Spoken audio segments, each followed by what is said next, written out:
Good evening. It is my honor and privilege tonight to introduce to you my husband, Rand Sperry, as a Boy Scouts of America 2013 Man of Character.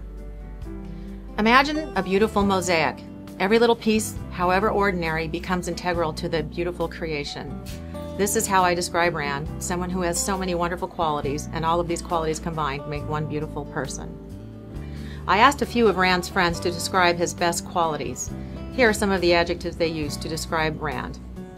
Funny, adventurous, faithful, giving, loyal, reliable, persistent, constant motion, humble, kind, charitable, and good.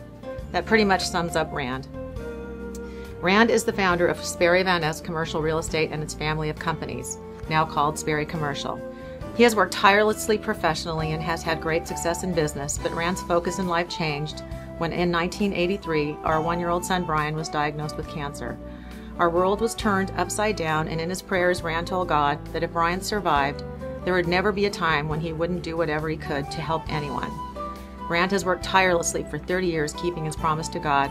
It has become his way of life. The list of groups that Rand has personally devoted his time to for the last 30 years is too lengthy to recite. At the moment, Rand is the hospitaler for the Orange County chapter of the Knights of Malta and travels yearly to Lourdes to aid in the pilgrimages with chronic and terminally ill patients. Rand is like the Energizer battery bunny. He never stops. I say he gets more done before 9 a.m. than most people do all day. He really enjoys his charitable work with organizations, but privately helps and supports so many individuals, and I think that is the work that really feeds his soul. Family is the foundation of Rand's existence. He has a fantastic wife, and together we are grateful to have 6 beautiful and healthy children.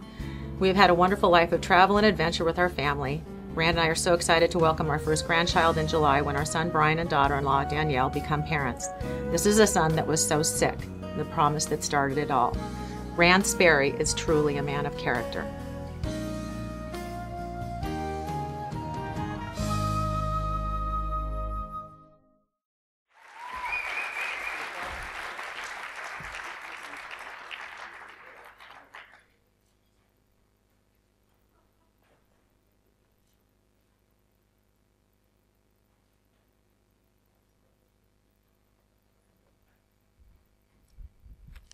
Manny was saying he liked the tie.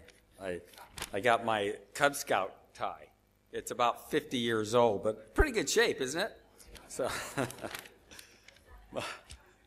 well, my wife kind of caught me for a loop there because it's kind of an inside secret we've had about giving back to the community because of our son who was sick when he was a year old. And if you see him, he's over there. He's about 6'2", and 200 plus pounds. So he obviously was cured of his cancer. So, and, I really want to thank Ralph and Manny. They do an incredible job. They've been doing this now for 14 years. And I actually, though, was introduced to the Boy Scouts of America, this fundraiser, through a gentleman named Carroll. And I was working with him in a business relationship at the time, and he asked me to buy a table here at the Man of Character when he was honored, and Rosemary and I came, and we were very impressed with the way they do this event, and every year it seems to get better and better, and they raise more and more money, and it's just a terrific thing to do for the Scouts. And as you can see, I was a Cub Scout for about 3 years, and then a year as a Boy Scout. And so it's interesting because I did quit. I never got to the Eagle thing, and it was my kids are laughing. But what I found, and especially talking and listening to the other honorees, is that this is something that maybe it doesn't kick in when you're a young man at that age, but ultimately it did kick in, all the things that the Boy Scouts and the Scouts of America stand for. And by the way, Ralph, he seems like a nice guy, doesn't he? I mean, he's got that little boyish grin, and he comes up here. He's a pretty sneaky guy. Let me tell you what he does, and if those of you that don't know, that his goal is to announce to you that you've been chosen as a man of character. He likes to surprise you. He'll either come to your business or apparently your residence to do that.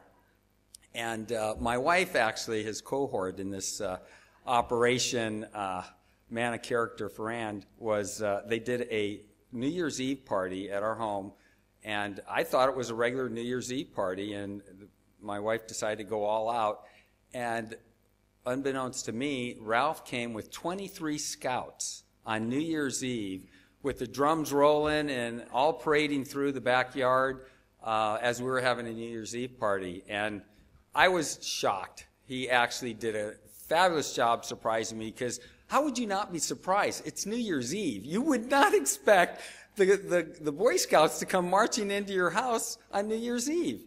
And it just shows the commitment of these young men, because, you know, I was 12, 13, 14, 15. I even partied back then, just a little bit. And I wouldn't have done that on New Year's Eve. And so it just a testament to their commitment, these young Boy Scouts. And so then Ralph says, oh, by the way, I want you to talk about what it takes to be a man of character. You know, just talk to him for a few minutes. So first of all, I'm stunned that they're in my backyard. Second, I'm 3 sheets to the wind. Actually, 4 sheets to the wind. Okay, now it was only about 8:30 or 9, so not yet. But anyway, he says, speak for a couple minutes and tell them what it means. And so I thought about all the things that actually Steve just mentioned about the law of the Scout law, which is giving back, kindness, obedience, cheerful, thrifty, reverent, etc. And I thought about being morally straight, and I thought that's going to be the focus of what I talk about. And I know there's about 40 of them here tonight, so I just want to kind of continue that conversation, because I thought, to me, that was so important to do the right thing. And so I realized that doing the right thing, especially when it hurts. For example, when you're young, you might be walking down the street and you see an elderly lady, and she's putting her pocketbook back in her coat, and a $20 bill drops out.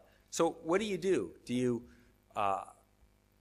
wait for her to walk further away and then pick up the 20, put it in your pocket, and go the other direction? Or do you run and pick up the $20 and give it back to her? And of course you run and give it back to her. And at a young age, learning that really will help you become a strong person in the future. And really what it boils down to is it makes you feel good about yourself, and it defines the person who you are, to do the right thing, even though it may cost you at the time. You start surrounding yourself with people of the same thinking when you start behaving that way. You tend to help each other through the tough walks of life, the ups and downs, if you will. People will see the influence in you. With these good qualities, you will attract them, and they will attract you. So in your business life as well as your personal life, this is important. And I look back at my business life and I go, what was it that I learned as a Cub Scout, and even that 1 year as a Boy Scout? And I thought that it's important to do the right thing no matter what, and create a culture and an organization. And so we came up with core values. We call them the core covenants initially, back in 1987 when I started the real estate firm, Sperry Van Ness. And basically that's what really differentiated us from our competition. It was really the thing that I felt made us separate and apart from them. And we surrounded ourselves with people with good integrity and strong character. And we grew to one of the top 10 companies in the country in the real estate brokerage industry. And then in 1998 started Sperry Equities and created another national investment firm with the same type of people that I surrounded myself with in the brokerage. In fact, Jack Carroll and Burton Younger are here today, are my partners in that business. And those are the type of people, along with our executive team, our staff, and also our investors. Very important that the people that invest with us are the same type of people that we are. And it all really started, in my opinion, from being a young boy in the scouting arena. And I really think I did catch on to those values, because we actually had to memorize that handbook. And so it sinks in, but sometimes it takes a while to kick in. And also in my personal life, I mean, meeting Rosemary, as you saw her here, I mean, she's my rock. When I met her, I knew she was that type of person. In fact, I thought to myself as I was writing this up, I said, if they ever had a woman of character, she'd be one of the first ones up here. because I know she'd be nominated. And in fact, Ralph and Manny, you might consider another fundraiser here and start doing a Woman of Character for the Girl Scouts. So there's a lot to be done. So it really is a great thing. I'm very honored to be here. And, you know, one thing is you could see if you read the book, in that book there's a lot of, you can see that the men of character this year and every year that I've been, they're really involved in their community and giving back. And I'd like to leave the Boy Scouts and Girl Scouts here that are here too with this, and that is, after reading those bios, you can see that is important to be involved with your community. And you young men and women have already begun that journey by being part of the Scouts of America. You probably have already figured out how helping others makes you feel. Just like doing the right thing, helping others makes you feel good about yourself. So never stop giving of yourself to others. I want to thank you, all of you, for coming tonight, especially my friends and family for supporting me. And I feel so privileged to be surrounded by a lot of quality people here tonight. Thank you so much.